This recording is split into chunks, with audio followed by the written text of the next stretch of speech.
I was using almost 16,000 liters of water a day to irrigate all the gardens, all the trees, all the greenhouses, watering twice a day.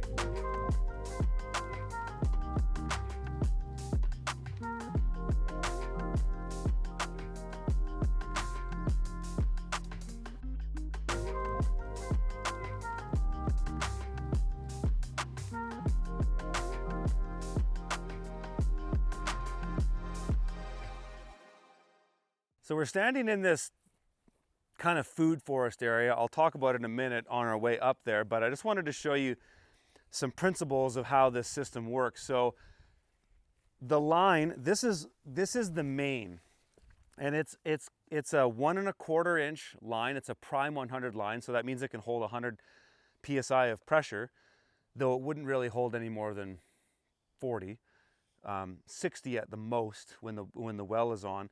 So when I pump the well, water comes through here and it goes up the hill to the cisterns, but you can pull water off this whether the well is pumping or you're just gravity feeding from the cistern. So in the summertime, I pretty much run the pump in the well every single day, and it goes all the way up to the cisterns, and I can tie off that at any time. If I'm running the well, there's going to be more pressure on that line because I have pressure coming down from head pressure from those cisterns, which are 85 feet above us. So there'll be a bit more pressure when the well's running, opposed to when just the cisterns are just holding the water and I can pull water off it. And if the well isn't running, I'm getting about 30 psi off this. But if the well is running, I'm getting about 40 psi. So that the well pressure adds about 10 psi to it. And so this line goes all around the property. I've got 3,000 feet of this line, so I can get water to anywhere within our primary fenced 8 acres. But most of that is over there in the gardens. But this will deliver seasonal water to everywhere on the homestead, pretty much everywhere we need to be. And by the end of October, it'll all be decommissioned, and then we will be just going off the water in our cistern that we just looked at. But next year, once the house is finished, this line won't matter. We'll just be going in the winter from the well to the house, and then both of the main greenhouses are tied to that underground, so we can water both greenhouses and get water to the house directly from the well all winter long. And then during the growing season, it's all connected to this. So real quick on this area here, this was an experiment. I wanted to try and see if I could just put perennial plants in native ground. And I just kind of wanted to see how it worked. And I don't think it worked very well. Judging by these plants, it's rocky here, but they're just fighting everything around it that's native. And so as a farmer, I've always done it where I go and I prep the ground and take out everything that was native and start fresh. And I wanted to try the opposite here and just see if it worked. And it doesn't really. The cannabis does well. Some of the raspberries have done okay, but the trees, my cherry trees, forget about it. They can't get deep enough. There's too much competition around them. And so next year, what I'll probably do with this is I'm going to dig out all of the perennials that I planted and put them down below near that orchard we looked at earlier. And I'll probably just use this as an area to grow cannabis, because it's just, and maybe some other annuals. But unless I want to just dig this up and completely build another terrace or something like that, that would be the only way that I could probably do it. So I like to keep this somewhat natural and wild. So I'm going to keep doing that. I'm just going to move these plants somewhere else. So right below me here, this is the main line that comes from the well that goes up to the cisterns. And so there's always water either pushing up or down on this line.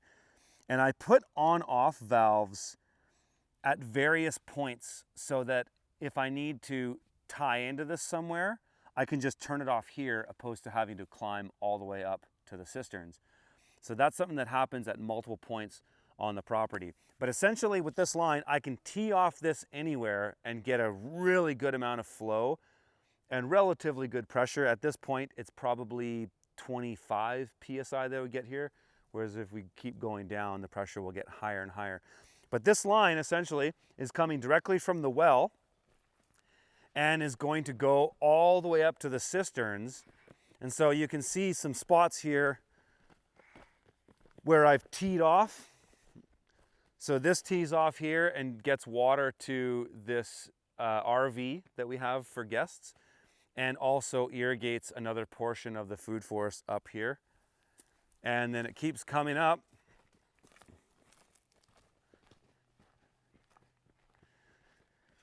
And this line, this tee off here, so I've got an on-off here.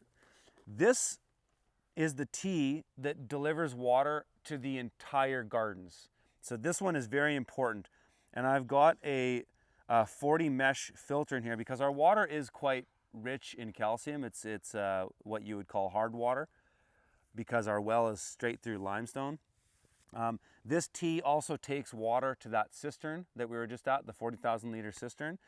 And so I filter this so that I can maintain all of my drip emitters and overhead waters and everything. So from this junction here, this goes to water probably 90% of the gardens. There's a couple of the spots where it tees off, but this is the main one here. So this is super important. So water is coming either up or down on this line, and it's always going down on this line into the gardens. So it'll go through that filter before it gets to any of the gardens. And from here, we're gonna walk all the way up to the cisterns. So this is one of our gates for our animal gate. This has prevented us having any major bear incidents. And actually, since we're standing here, I might as well just show this. This is our 2 electrical lines on this fence. And it's all connected. It goes underneath the gate. And there is even electrical lines on the gate itself. But these are what prevent animals from climbing over this. It's not to say that an animal couldn't climb. You know, we get some branches that break off, or they might be able to climb up to a tree, but it certainly will make it harder for an animal to climb this. So if they tried to come down below, they would get zapped on this line. This is deactivated at the moment. And if they wanted to try to climb up here, they would have a hard time getting through this. And it really only takes an animal one zap to really realize they don't want to touch this. But I shocked myself on this once, and it was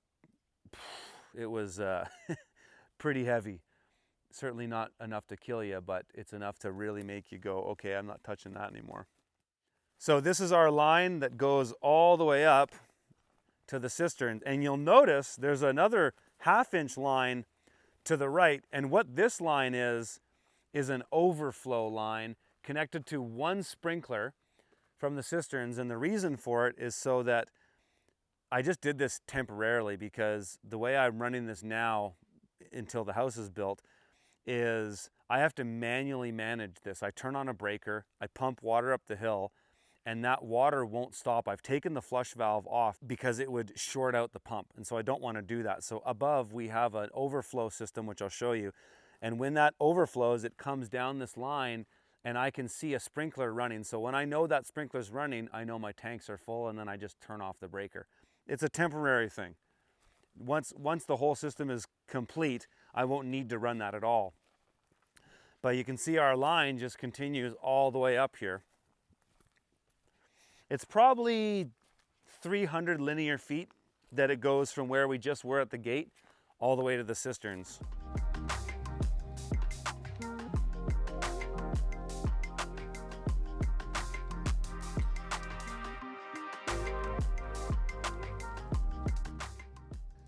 Okay, so here's our main line. And again, this comes up from the well. So this line, the water technically is coming up and down here. So water comes up this line, and when it's coming up from the well, it'll hit a check valve. And so this valve makes it so water can only exit the tanks here, because these tanks are all tied together at the base. At the bottom of each tank, there's a bulkhead, and water will fill up the other tanks through this. So what happens is water comes up from the well, and it'll go up into this, and we'll take it to the top of the tank. And inside of this, there's a flush valve. So eventually, once the system's all finished, that flush valve, when it's coming from the pressure tanks in the house, will just feel pressure. And then once the float valve closes, it's just like a float valve in a toilet. There's a ball that floats, a floating ball, and then that'll close the valve, and then the tanks will stop pumping. Now, because I've set this up to temporarily function in a different way, I'm not using that float valve right now. Like I said, I'm just manually doing this. So water comes in, it fills up in here, and it'll come down. And because if water is coming this way, it's not going to go down because water is coming up from the well. It'll go through this system and fill up all the other tanks. So whatever is in this tank is in the same tank. So these are 4,000 liters each, and I have 4 of them, so I have 16,000 liters here. And my temporary system works as an overflow. So water will come in here, and when this starts to fill up, I've got this one an inch below it, it will start to go down into this, and then that connects to that whole half-inch line that I have down there. But what I've done as a fail-safe, so nothing blows out, is on this line down here,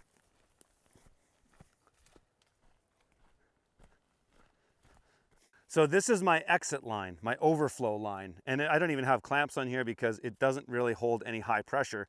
But water will come out from the tank, and it can exit here if there's too much pressure here. But for the most part, it'll just gravity feed down this half-inch line and go to that sprinkler that's my signal that this tank is full.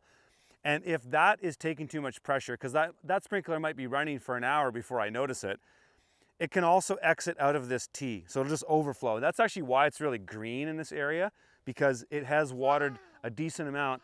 And so that's where it can exit in 2 places. And so essentially, I could have that pump running and these could be full for days. And the worst that would happen is water's just exiting from here and going down. I could technically, and I thought about doing this as well, is I could put other drip lines off this and irrigate more of this area up here. It's just time and money really, but that's essentially how this whole system works. So once these tanks are full, I've got 16,000 liters uphill, and that's just gravity feeding down the same main line that we came up to go to everything in the garden. And in the summertime, I found for basically July and August, I was using almost 16,000 liters of water a day to irrigate all the gardens, all the trees, all the greenhouses, watering twice a day. But during the shoulder season, like right now, I really only need to water, right now at this moment, probably every second or third day. And into October, I won't even need to water at all. And in the springtime, I barely need to water at all. So that's kind of how that looks. So our property keeps going up this ridge for quite a ways, actually. There's not really much we can do up there. It's really rocky, but it's beautiful. Eventually, we might put some lookout points and some cabins up there.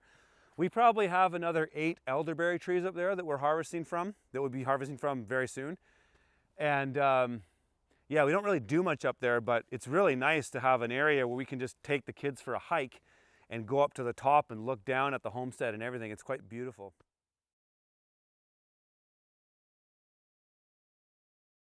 I wouldn't be showing you everything if I didn't talk about these machines.